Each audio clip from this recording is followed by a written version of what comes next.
नमस्कार, कैसे हैं आप सब। आप देख रहे हैं बातें विशेष और मैं हूं आपके साथ दिनेश। आज जिस देश के बारे में आपसे मैं बात करने वाला हूं वो है बांग्लादेश। इकोनॉमिक ग्रोथ के मामले में उसने कुछ ऐसा किया है कि बहुत सारे देश, यहां तक कि हम भी उससे सीख सकते हैं। हैरानी हो रही होगी आपको कि 1971 में पाकिस्तान से अलग होकर जो एक देश बना, जिसके बनने में भारत ने भी बड़ी भूमिका निभाई, वो ऐसा क्या कर रहा है जिससे भारत सीख सकता है।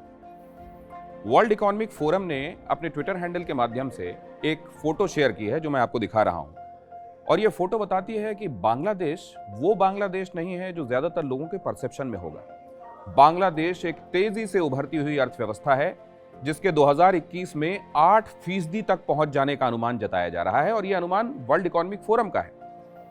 कहा यह जा रहा है कि बहुत सारी वजूहात ऐसी हैं जिसने बांग्लादेश को इकोनॉमी के फास्ट ट्रैक में डाल दिया है।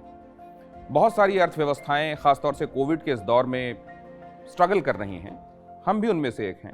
लेकिन बांग्लादेश ने ऐसा क्या किया है कि उसने पिछले 10 सालों में अपने 80 लाख लोगों को गरीबी रेखा से ऊपर लाने में कामयाबी हासिल की है। असल में कई सारी वजहें हैं, जिनमें से एक वजह है कि वहां की आधी आबादी, 50% आबादी ऐसी है जिसकी उम्र 25 वर्ष से नीचे है। ये लोग यंग हैं, एनर्जेटिक हैं, जल्दी सीखते हैं, नई टेक्नोलॉजी के लिए खुद को जल्दी अडॉप्ट कर लेते हैं और फिर बहुत तेजी से स्किल को सीखते हुए वहां की इकोनॉमी में योगदान दे रहे हैं। वहां पर जो फ्रीलांस आईटी प्रोफेशनल्स हैं वो दुनिया में किसी भी दूसरी जगह के मुकाबले सबसे ज्यादा हैं। शायद इनकी तादाद 6 लाख बताई जाती है, जो किसी भी दूसरी जगह के मुकाबले सबसे ज्यादा आईटी प्रोफेशनल्स की तादाद है। फ्रीलांसर्स आईटी प्रोफेशनल्स की तादाद। तीसरी वजह है यहां की सरकार ने भी 100 स्पेशल इकोनॉमिक जोन्स बनाए, लोगों को टैक्स में खास किस्म की सहूलियात दी, रियायतें दी और उनको प्रोत्साहित किया कि वो नए वेन्यूज में जाकर काम करते हुए खुद को आजमाएं।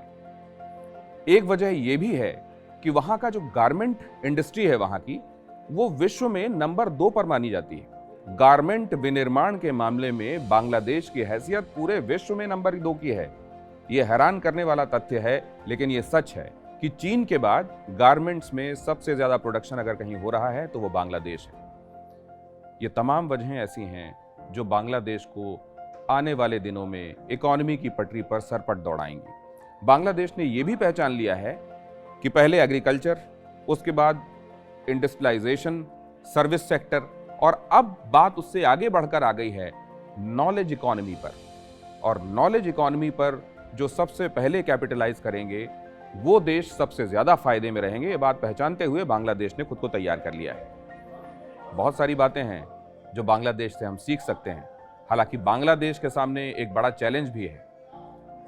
चेंजिंग क्लाइमेट की वजह से समुद्र का स्तर वो ऊपर आ रहा है और बहुत बड़ा भूभाग बांग्लादेश का ऐसा है जो डूब के खतरे का सामना कर रहा है और बहुत बड़ी आबादी ऐसी है जिसको विस्थापित करना पड़ सकता है। इन तमाम चैलेंजेस के बावजूद अगर बांग्लादेश नज़ीर बना रहा है तो जाहिर है इस देश से भी सीखा जा सकता है। बातें विशेष में आज के लिए इतना ही।